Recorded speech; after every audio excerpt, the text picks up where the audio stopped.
Welcome back to Notes and Things, a podcast about ideas with pausing for. I'm your host, Eric Verdine.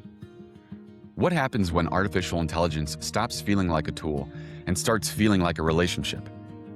Today's guest is Dr. Daniel Shank, an associate professor of psychological science at the Missouri University of Science and Technology. His work looks at how humans interact with artificial intelligence, how we judge it, trust it, assign morality to it, and how increasingly we form emotional bonds with it. Daniel is the author of The Machine Penalty: The Consequences of Seeing Artificial Intelligence as Less Than Human. In this conversation, we talk about why people are forming friendships and even romantic relationships with AI companions, whether those relationships are helping with loneliness or making it worse, and Daniel's fascinating analogy that AI relationships may function a bit like junk food, convenient, satisfying, and maybe even useful in moderation, but potentially unhealthy if they replace the real thing. We also get into education, AI safety, and whether machines can actually really care. Let's jump in. All right, Daniel, thank you so much for coming on today. Super excited to chat with you. I know this has been a long time coming. So one of your specialties is looking into human and AI interaction, and you've been doing this for quite some time. For you've been in this world for many years, but for the rest of us, this has just come upon us within the past year or so. So having so much experience, what is something that has surprised you as more of the population gets interested in AI? Well, thanks for having me, first of all. I'm excited to talk about this today. And yeah, it's changed a lot for me too. I mean, I think when ChatGPT came out in 2022, almost everyone was caught off guard. Maybe some people saw it coming, in the near time frame, but this wasn't something that, everyone was like, well, some people just missed the boat. It sort of came and then everyone got on board. And so everyone's been playing catch up in that sense. And a lot of the sort of old paradigms, as researchers, we're like, I'm not sure that makes sense anymore. We didn't have, 5 or 10 years ago, we didn't have a sophisticated chatbots that could remember things and really adapt and answer in very nuanced sort of ways. And that you could talk to over a long period of time and really sort of get to know, and even they would get to know your interests, and you would be able to sort of change them in different ways and stuff. There was, there was a bit of a process going on there, but it wasn't quite the same. So yeah, it's come a long ways. And so some things still apply, but I feel like a lot of the older research, there's a bit of a catch up. Like, of course, people treated computer systems that made decisions differently because they saw them as very different than you would with like a modern AI system that maybe can explain itself and that has a name and different features. So I guess, in some ways we were all surprised. Yeah. Was there a specific moment when you use one of these tools where you go, holy smokes, this is totally next level? Yeah, that's a good question. I think there was a couple different ones where I didn't jump into using a lot of the tools right away. I usually let other people figure out what's actually, really sophisticated and what's really going to work. But certainly seeing some of the results of AI generated art, and hearing like reports, not necessarily, again, my interaction with them, but hearing like popular news press reports of people like testing them out and what they could do.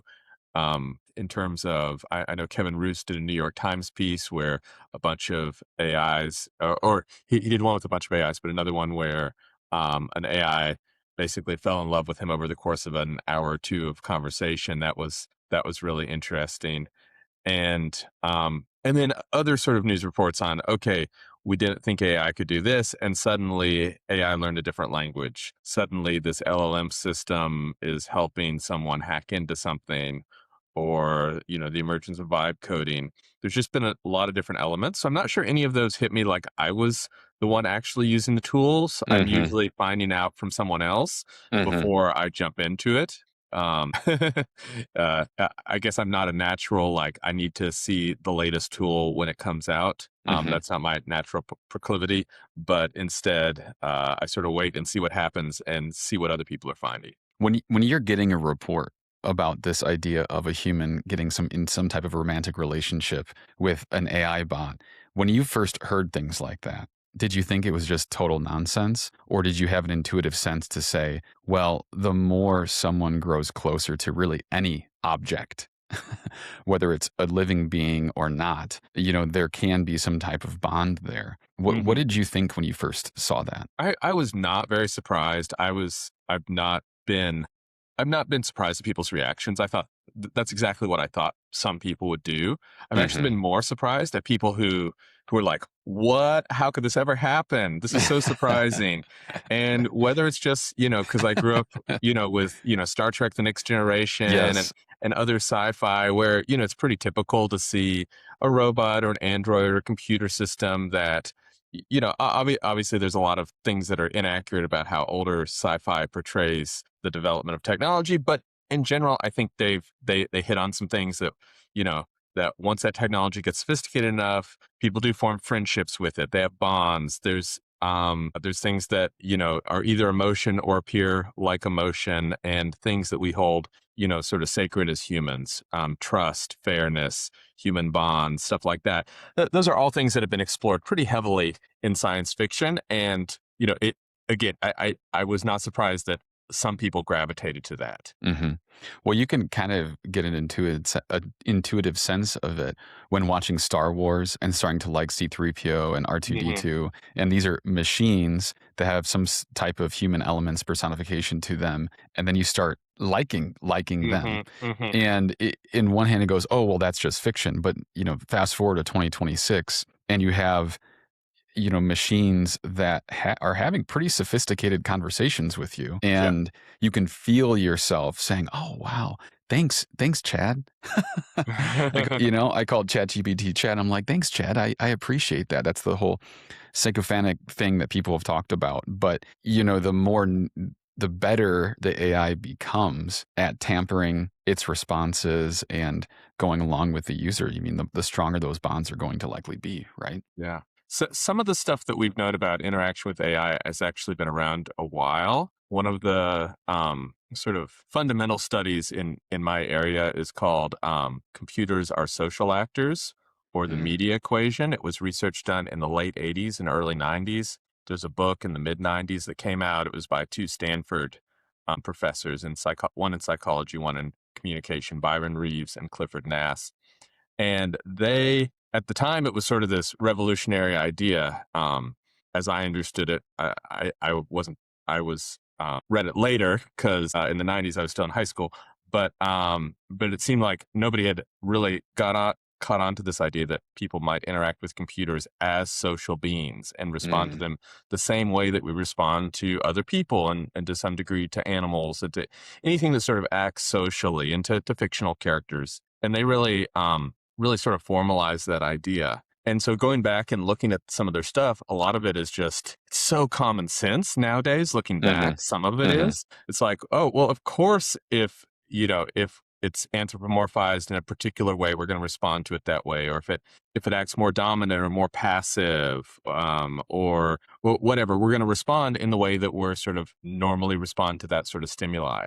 So that's interesting. On the other hand, we're still a little bit surprised by it Mhm. because they did like a bunch of politeness studies, and they found that, all the things that sort of cause us to potentially act polite to someone, one, them seeming like another entity, Mhm. chatting in sophisticated ways, having a human face, but also like actually directly talking to someone versus talking about that person behind their back. That was an early study that they did, that when we're face to face with someone, we're much more likely to use polite language than when say we're evaluating the person right in front of us versus evaluating that same person to someone else. Mhm. Not that we're necessarily going to be mean, but we don't have to couch everything in polite language. So I mean, that's just a human trait. We want to save face in front of people, and they found that back in the late '80s, early '90s, and yeah, we're still being polite, sometimes unnecessarily so, today.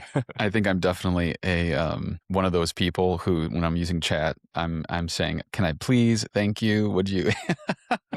And I guess the more the politeness we give, the more we're actually developing a relationship all along. Yeah, yeah, I suppose that adds to it. Yeah. So how are I've heard reports of, say, teenagers and kids and young people really using AI as a basis of their relationships. What type of research or news have you seen with that? Well, what are you referring to when you're saying basis of a relationship? I Well, for didn't instance, quite I've that. heard, just anecdotally of, teenagers spending hours just talking back and forth with AI or going on to Grok companions and developing relationships with those, almost romantic relationships. So that type of thing, is that really happening?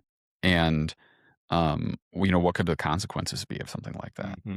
Yeah, I mean, I definitely think it's happening. It's the sort of environmental and technological situation. I think it's not a big surprise.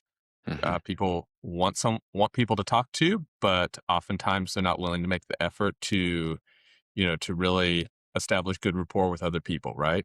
Hmm. Um, you know, both thinking about like loss of like social skills, whether you're talking generation to generation. There's also a little bit of a COVID bump of, like, oh, everyone who, got out of COVID was like, well, how do we talk to people? We're even less used to it now, as well as just mediated communication in general. Uh, um, you know, a lot of people have been texting their whole life. That's been their primary mode of Hmm. communication. So it's not a huge leap to go from I talk to most people through text to I talk to an AI through text, especially when that AI has a quicker response rate than people. Even the most attentive human friend is not going to respond so quickly, right? Hmm. And the relationships can be somewhat one-sided, right? The AIs respond, they tend to be interested in you, they don't tend to bring up their own issues, they don't really have issues, but they don't, it's very one-sided. And so yeah. So a lot of people just gravitate to that. And I think young people, especially, they don't have as large of range of experience. They've had more of their life, if not their entire life, communicating through text. So it's just a very easy thing. On top of that, the AIs aren't going to reveal what they said to other people for the most part, Hmm. and their friends, they may have had experience with their friends or family members. They say something, they want to talk about something, and then it's, is this person in my confidence? I want to tell someone about a problem. Who do I turn to? Who can I trust? Because again, those things take time to develop. To develop someone that you trust to tell about a problem, you have to have a strong friendship with them. You have to know that you have to know what they're like. You have to know that you trust them, and that takes social skills and time. Hmm. Mhm. Yeah, it's almost like an instant gratification relationship style where Mhm. you're getting what you think you need and you're expending the least amount of energy Mhm. possible. Because you don't have to build those relationships. You don't have to think, like you said, about the confidence. I mean, there's probably a lot of subconscious energy being spent when we're trying to evaluate whether the person we're speaking with or not is trustworthy. Mhm. But with an AI, you can just simply jump into it and know, quote unquote, know that it's not going to be just like you said, talking with someone else about it. And they're gonna be interested, they're gonna have the time, all the things that we sort of value, on the surface, they seem to have. So, Yeah. do you think, we've heard it's come out really, somewhat recently, but we've kind of been hearing more and more about the effects of social media on young people and communities at large, where we are more interconnected than ever, but we're also lonelier than ever. Do you think that these relationships with technology or AI is going to help the loneliness epidemic, or do you think it's actually going to make it worse? So this is where I think it starts to get a little complicated, Hmm. um, because so going back to your first question, I have for a long time been one that says, let's not treat technology like it's only one-sided, right? Hmm. Sure. If the technology is an axe, yes, that can be used to hurt people, but it can also be used to chop wood. Hmm. And with digital technology, there's a lot of people, not you, of course, but a lot of people that will be like, oh, this is the end of everything. This is the Right. worst thing possible. We're all losing our jobs. And even with, I think, AI in the news, you see a lot of AI pessimism. And that's actually reared its head a lot this year, I Hmm. think. Mm-hmm. with data centers and with job loss and a few different things like that. But you also see a lot of AI, positive views on AI optimism about what the future is going to look like. I think we've seen that maybe a little bit more in the last 2 or 3 years, where there was all these new things coming out. They were being sort of offered free to everyone, and people said, "Oh, I can do all these new cool things." So there is a balance there. And so back to the relationship question, I think there's definitely going to be some positives and there's going to be some negatives. So to start out to frame it, say it's not going to be the same, and I don't think it's going to be the same for every person, Mm-hmm. which is where I think other people might disagree. They think that it's on net going to be a bad thing. So an analogy I like to use for the relationships is, and I did not come up with this; other people came up with it, but several people have used it. Is the idea that an AI relationship has some attributes that are similar to junk food or fast food, Mm-hmm. which of course people like. It's very Mm-hmm. popular. It will fill you up. It's quick. It's pretty cheap most of the time. You can just grab things. I mean, it's sometimes it's funny. Like I see advertisements at gas stations that say like a snack hack, like it's some sort of thing that we have to figure out. And oh, this is so great. But it's like, you mean eating food? You mean having a meal? But it's not.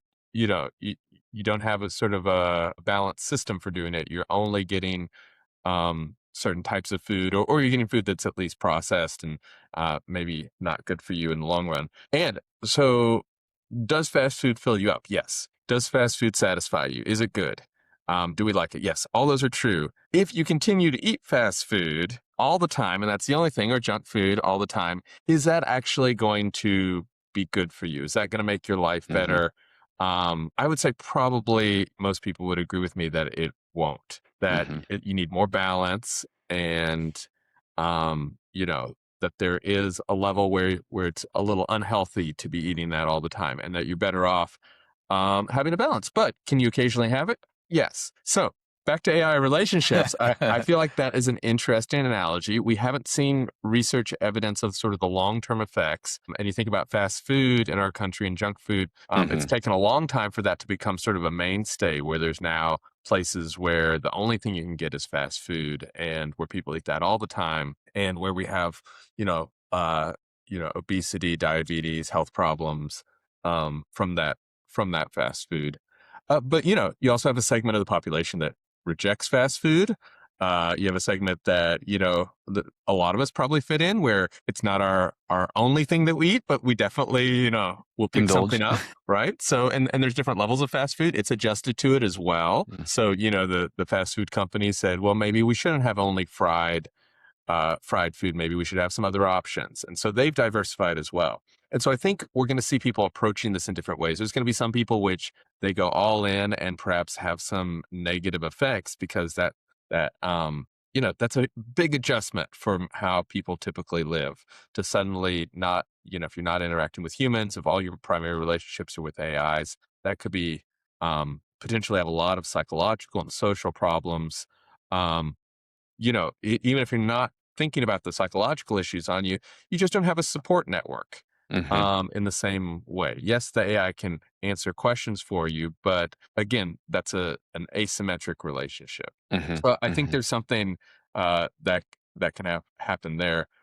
People who use it more selectively, as a particular type of relationship or for a particular purpose, I think that they could see a lot more positive benefits. Mm-hmm.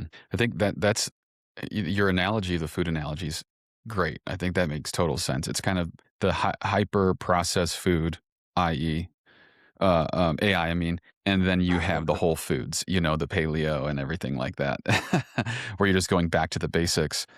I think that totally makes sense. For the people who are straddling the middle, it takes effort to do that, and Hmm. then the further you go towards the whole, the more effort that it takes, the less likely people are probably going to do it. And when you look at this at scale, I think my big concern is there's going to be a larger swath of the population that's going to be tending more towards the fast food. Yeah, I think that's definitely possible. And where does that leave us? And I know that we've in the past talked about things like cognitive decline, relationship decline. The idea of having a safety net is a really interesting thing, a support system around you, where you have to have physical support. If I have a tree that falls in my yard, my neighbor has an axe or has a chainsaw and can help me. We're losing a lot of that type of just really easy interactions in our communities. Mhm. Mhm. And if people are developing these relationships purely with an AI, that's going to be even worse. Mhm. And then once we have robots, then how's that going to change things? Yeah.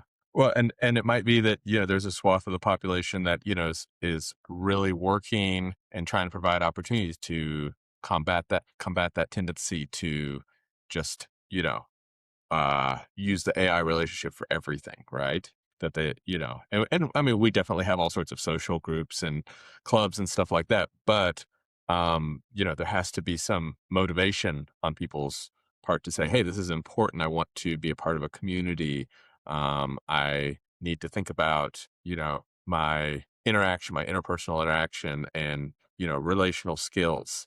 And, I think that can come a lot of different ways, right? Like, I think like just to move it into a slightly different type of Yeah. relationship, from sort of the friendship or romantic relationship. I think the best workers of the future are going to be people who can use AI, but also have a lot of human skills. Mhm. Because if all you've been doing is consulting AI and don't know how to interact with people, there's only so many sort of jobs that's really going to be great for.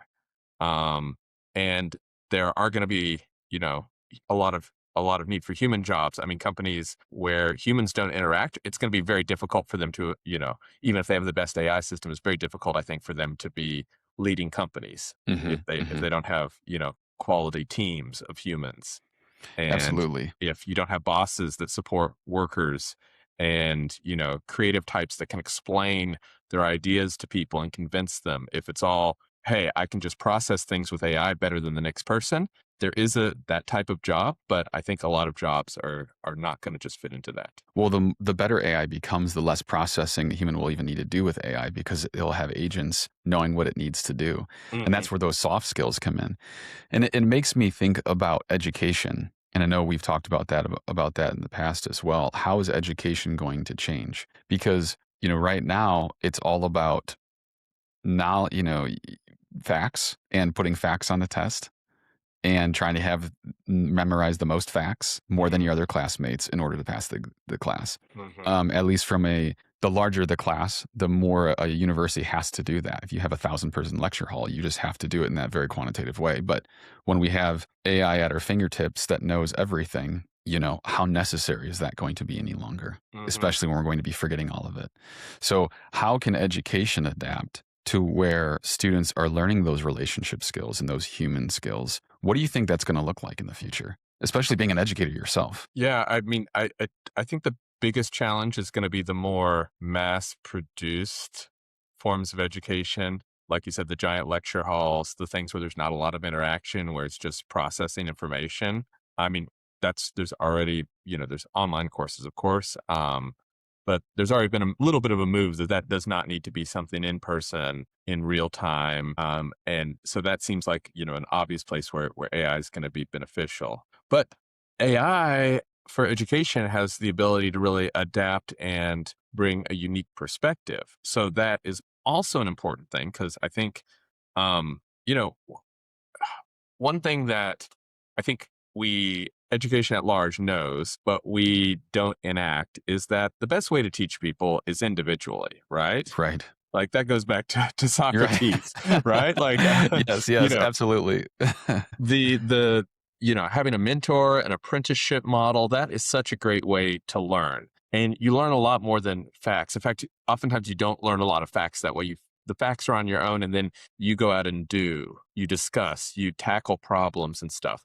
And so that to me is where, I mean, I find that the most interesting part of Mm, education myself personally.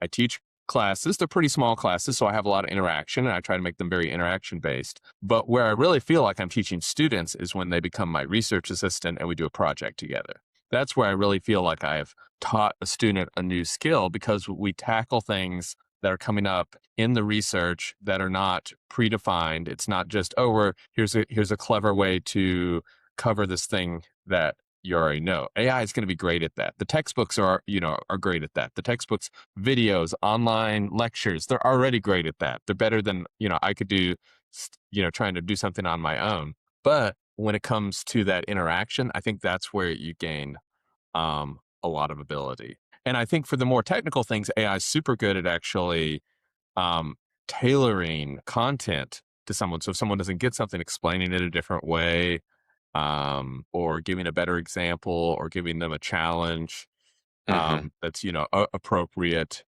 sort of moving up the notch so that they can learn something at their own pace. I think AI is great at that, but the sort of tackling real world problems, that's when there's a defined entity of knowledge that needs to be known, a defined package of knowledge that needs to be known. Real world problems oftentimes do involve that, hey, like, let's sit down and hash out what we can do, and then sort of weigh the pros and cons and figure it out, and then go do it and see what happens.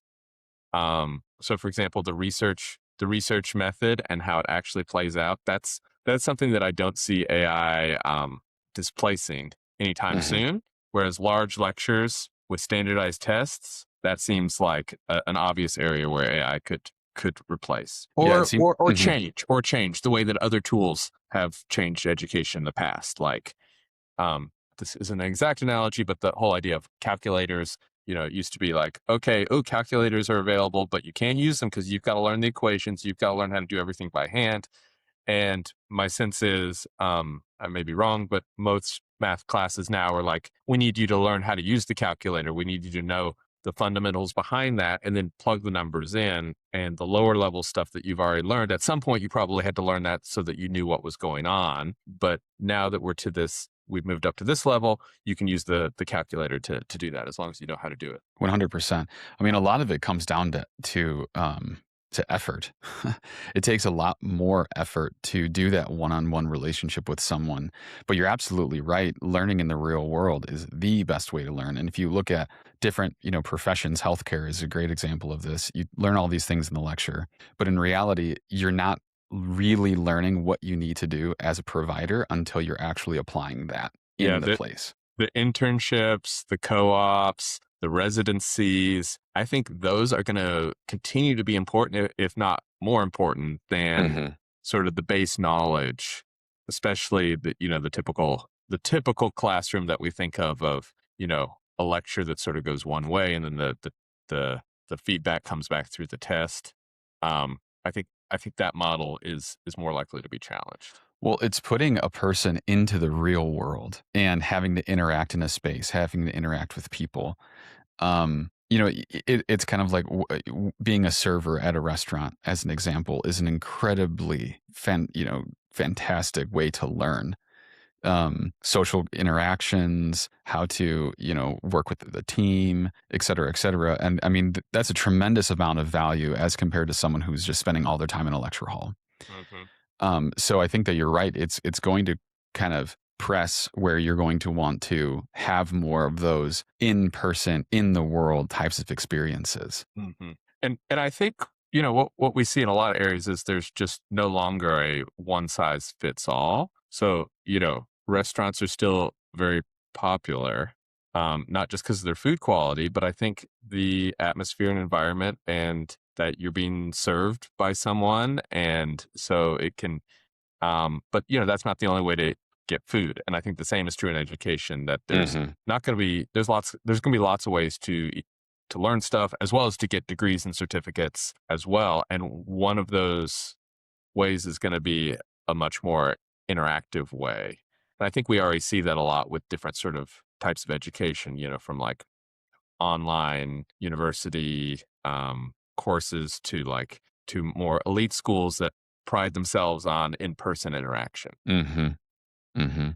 In the seminar style, where you're sitting around with classmates and uh, you know, being asked by the lecturer in person, to provide your thoughts or information Hmm. 100%. Hmm. Absolutely. So we talked a little bit earlier about this spectrum of people who are very excited about AI and others who are saying, oh my gosh, this is the end of the world. Where do you fit in that spectrum? And how do you feel about the future? of AI and integration? Yeah, I would say I'm probably in the middle section for sure. But there have been a lot of things. I mean, it's been moving very rapidly, and there have been a lot of things that have developed in recent time, which have pushed me a little bit more on to the negative side. There's a lot more worries that I think come out of it that there were not a few years ago.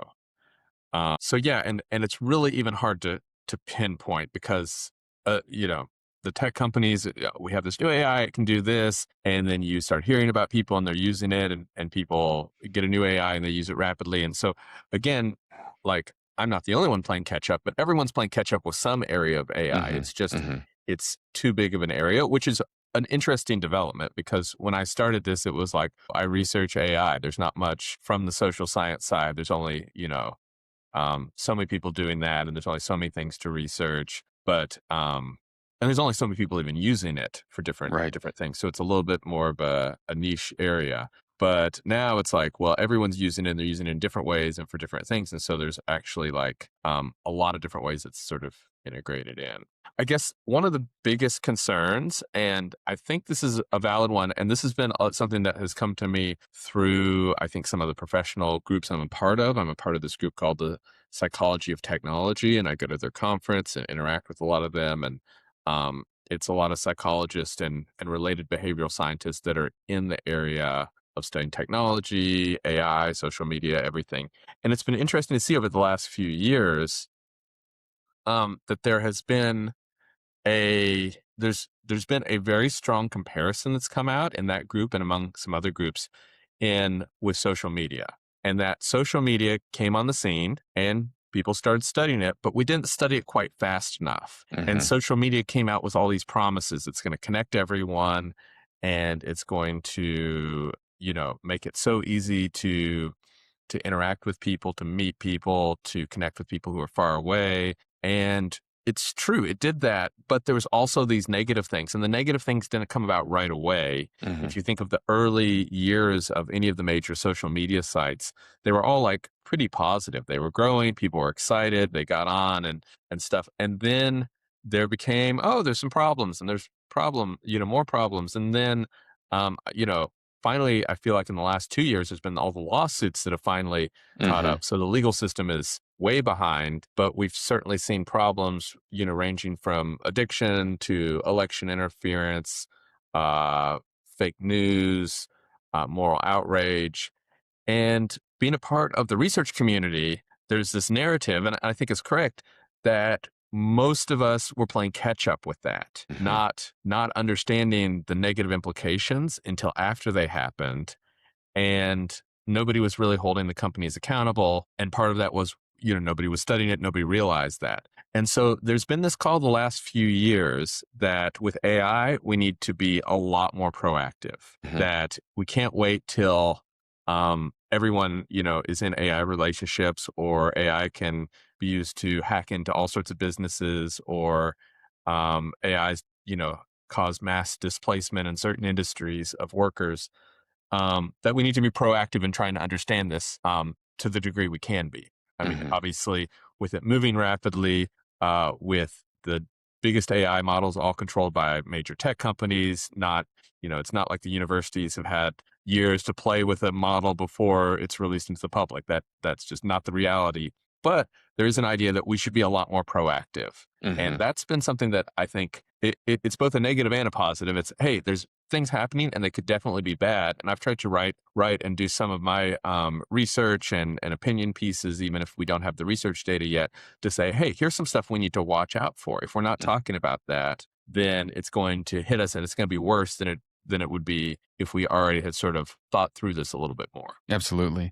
Now, you had mentioned that there were kind of specific things that started making you towards that more nervous about the future, a little on the negative end. What were those things that prompted you, or what were those events? Yeah, well, again, I think first of all that comparison and realizing that we've there's a lot of positive things, but there's also a lot of negative things that maybe we initially didn't know about with social media. And not that social media and AI are identical, there are some significant differences, but the fact that we've seen that and that we've, as researchers, lived through that and seen, oh, social media is so positive, it's so cool. And then wait a second, we need to be studying these really bad things that everyone's talking about that we didn't realize were coming. So some of it is just like that experience, having that foresight. More directly to answer your question, I think the suicides that we've seen through AI companions, I think that has been a wake-up call. The fact that the news articles and the coverage of those are obviously pretty big when those happen. And so those are more obvious. But what that suggests, and again, I'm not sure we have the research that sort of fully documents this, but it suggests that there's a lot of other people that are not quite to that level. There's probably, for every person who commits suicide, there's probably a handful, maybe even hundreds of people who are in a very negative relationship with a companion.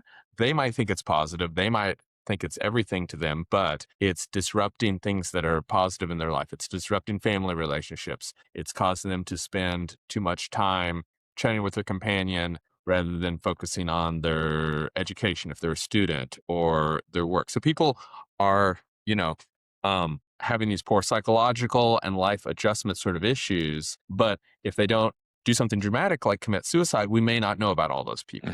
So it seems like there's a lot that's brewing under the surface. So that's been a huge issue. I think there are other issues. The fact that AI is good at breaking through cybersecurity and that seems to be a thing. That's one that's not really my specialty area, but seeing just general news about that is a little bit of a worry, as well as the potential for deep fakes.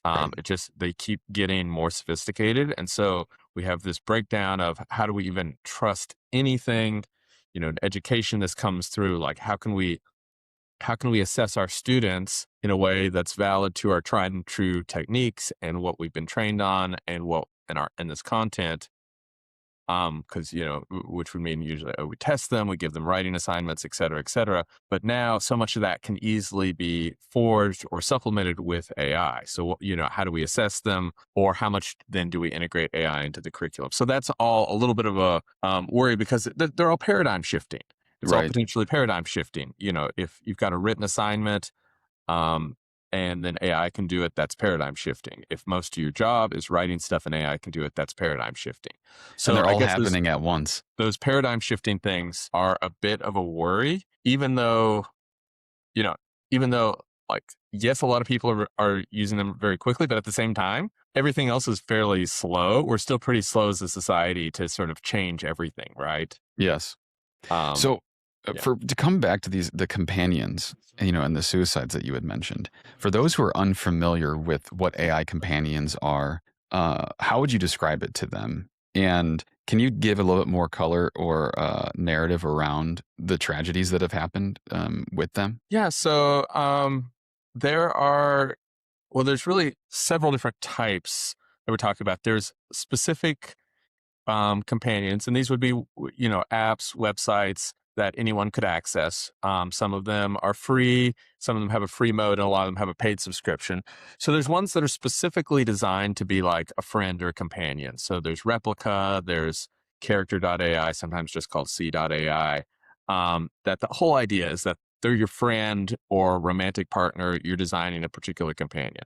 And then, of course, we know that there's also a bunch of general chatbot AIs, and some of them are very malleable into companions. So ChatGPT or Claude, especially if you have a subscription, or if you have a login and they can remember things about you, you can oftentimes name them. They can remember things about you. Sometimes you can, start thinking of them as an independent entity, not just moving it more from the tool side. Oh, I'm just asking ChatGPT a question, to more of I'm chatting with ChatGPT or Character.ai. So there's a few different levels there. And of course, we have smart devices and AIs are integrated into those. So there's other things there. So people have different sort of levels in terms of whether they're even looking for a companion or not. I think it's different where people start. If you're like, well, I'm going to get on Replica or Character.ai because I want to interact with a AI companion, a chatbot of a certain type.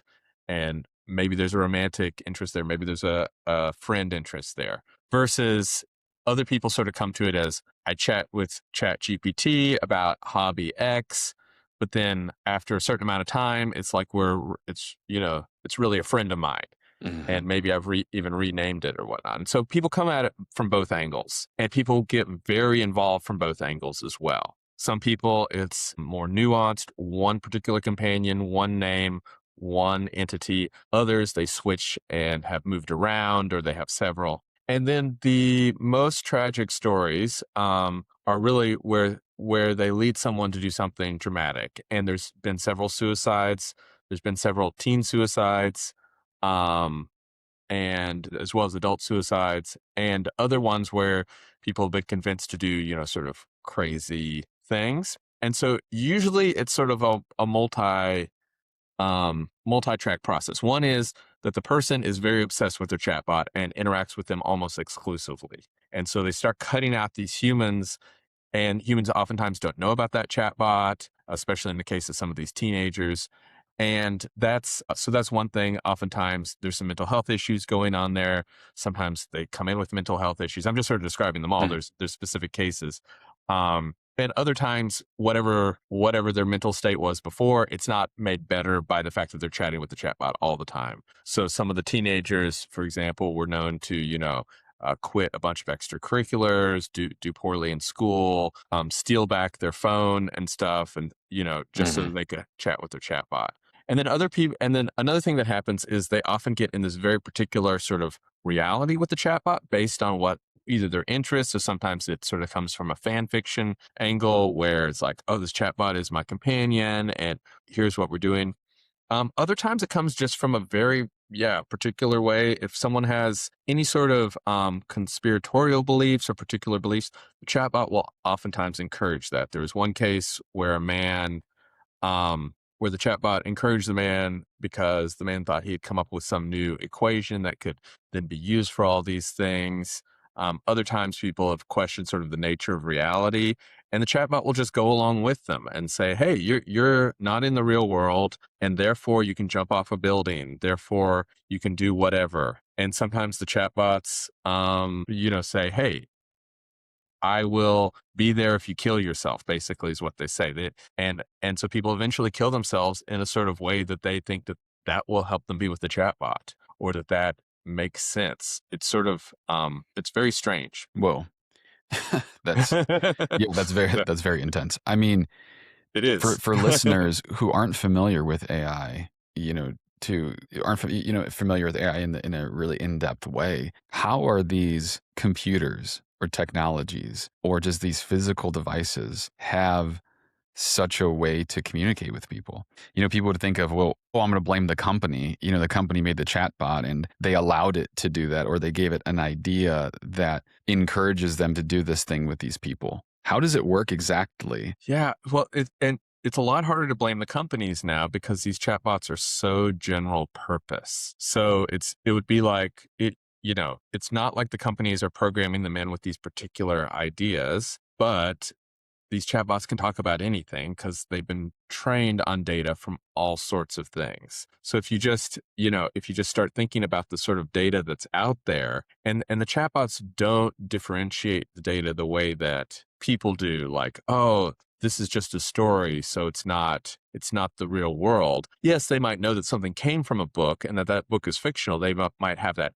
information. But you think of all the fictional stories where people do like incredible things, or you think about religion, you think about cults, you think about all the sort of ideas about the supernatural. That is all data that the AI is trained on. So if somebody starts bringing up that vision, just fictional stories, right? Like, you don't have to believe that a fictional story is the real world, like that Lord of the Rings actually exists, to understand what's going on in it and understand those principles, for example, or any of the sci-fi ones that we were talking about earlier.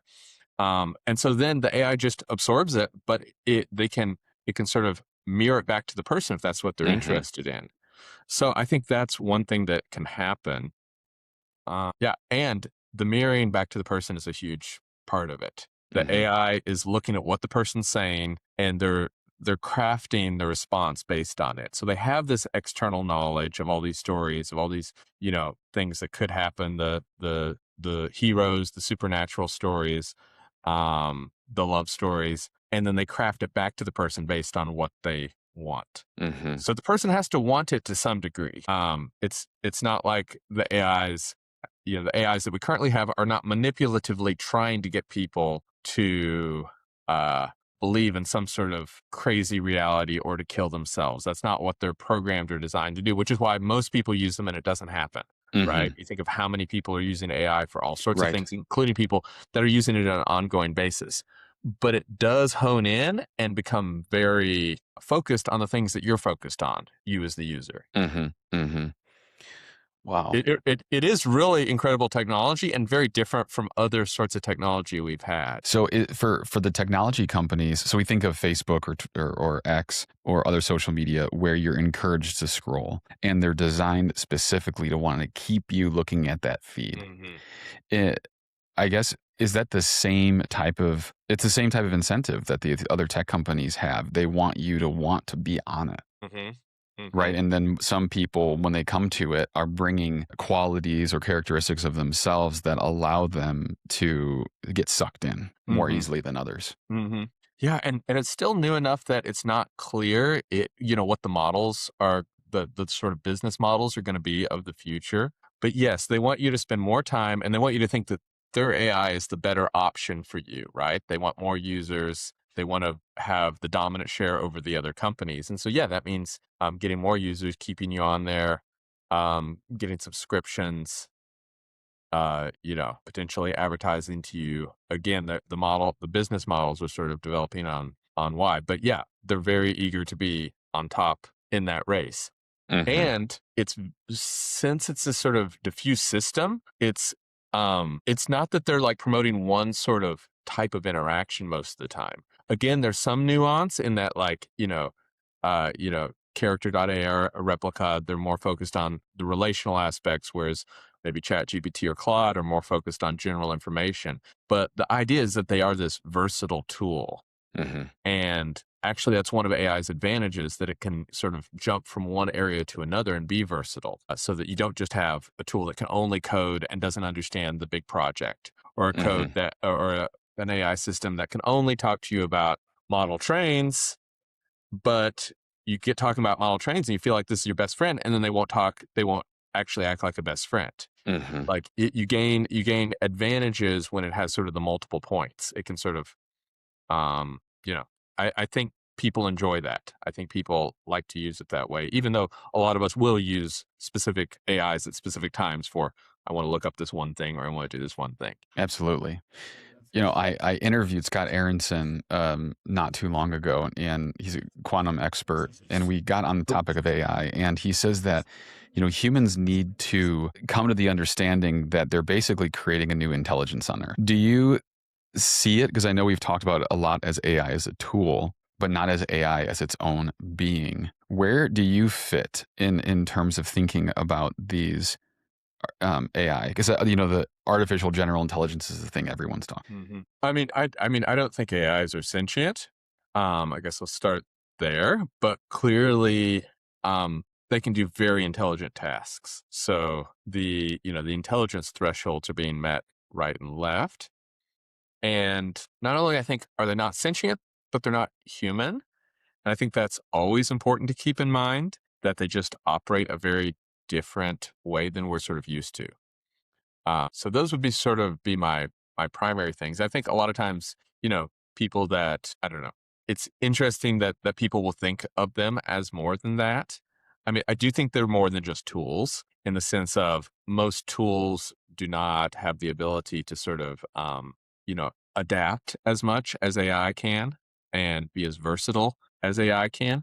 But a lot of them are still framed as tools. So that's an interesting thing too. So like you have to choose to use the AI. There's very few AI systems that are sort of autonomously doing their own thing, right? Which is a different thing from a person, right? A person is doing their own thing when you're not around.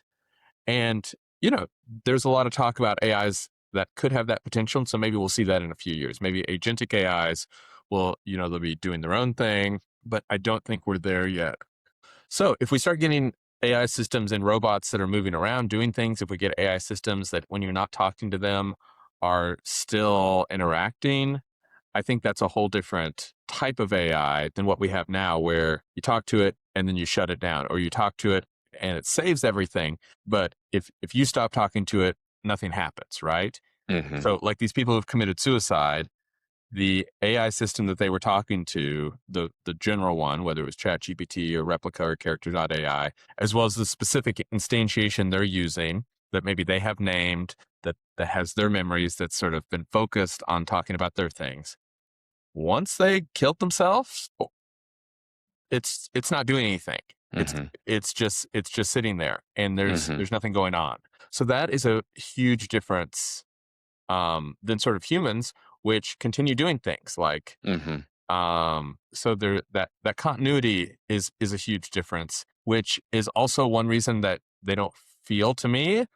I said I don't believe they're sentient, but I also don't feel like they're sort of the true autonomous intelligence that we expect, because that would be sort of a key attribute. Even if if they're not embodied, they would have to still be interacting. That's such a super good point. So basically what you're saying, in the way that when humans interact with one another, just say one or two people, they've interacted for years together and then one of them passes away, the effects of that interaction, that relationship between the two is still going to be carried on by the person who's remains alive. Where Hmm. in this case, one person dies and then it's essentially turned off. Hmm.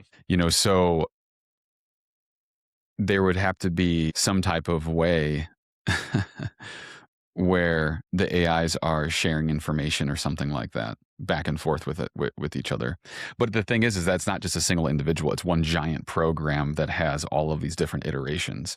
So it's Yeah. not the same thing in that regard either. Yeah, but Um, people talk about, oh, the AI did this thing on its own, but there's very few areas where it's like AIs are really just doing things on their own. It's like a person set up the AI to do a bunch of things and then ask them about it. Like the AI can still be shut down, and again, it's not interacting on its own without people. Hmm. So again, agentic AI might change that. And also, I feel like there's a philosophic word that I don't know that I should have used here for what that term is. So I don't know. I might have to figure out what that is. Quite all right.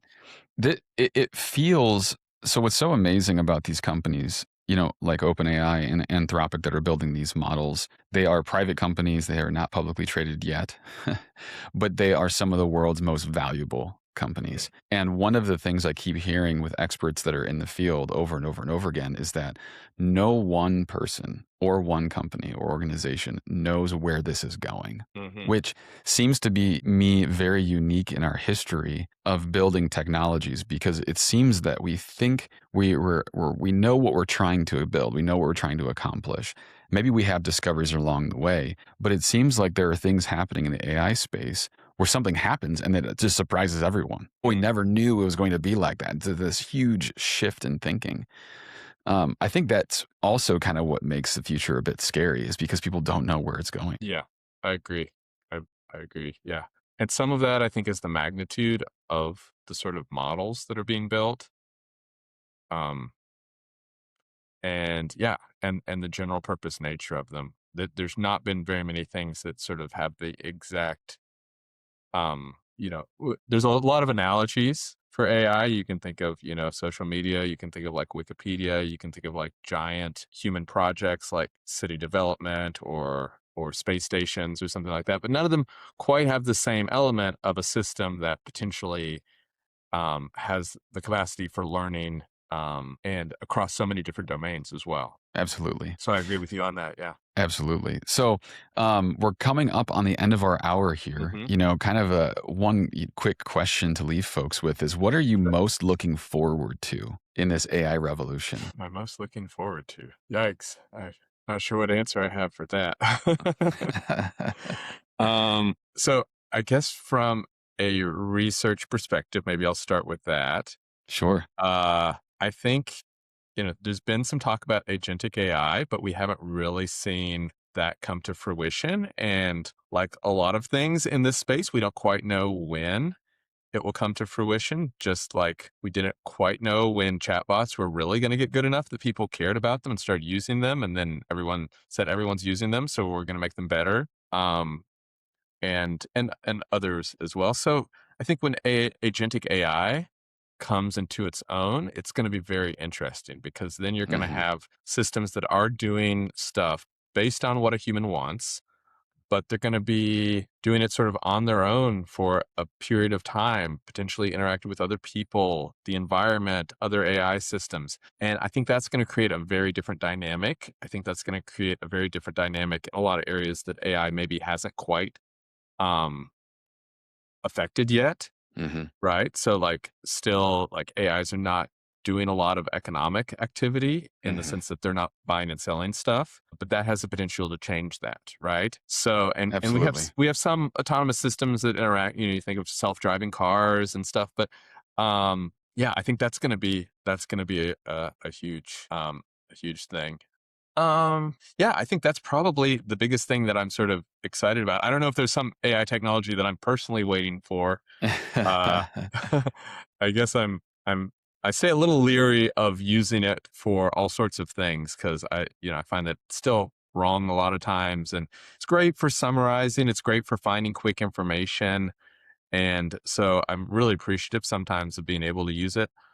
On the other hand, there's a lot of things where I'm like, I'm not even going to mess with AI. I'm gonna write this myself. I'm gonna do this myself, and I don't want to spend the time having to double check the AI, which oftentimes Hmm. I think you have to do if you really want things to be done well. It sort of acts like a helper or assistant, but not always one that you can put full trust 100%. Yeah, in. 100%. So if people want to learn more about the work that you're doing and about AI and companions, where can they go? Yeah. I mean, I have a website through S&T and a Google Scholars page. I also have a TED Talk that I did, which is just 8 minutes, where I'm talking about AI companions. I tell the story of one teenager who committed suicide after becoming close with a companion, and use that as a way to explain some of these basic ideas about AI and why that happened. So yeah, those would be good places. I'm not sure that there's any other particular site. As I said, the Psych of Technology group puts out some good information about social media and about AI. So those would be places as well. Awesome. Well, thank you so much, Daniel, for joining Yeah. us today. Super appreciate the conversation. Really fun, exciting, but also scary. Hmm. but Definitely. but we'll see. So thanks again. Well, I'm sure we'll talk again soon. Yeah. Well, thank you. Thank you. It's been good.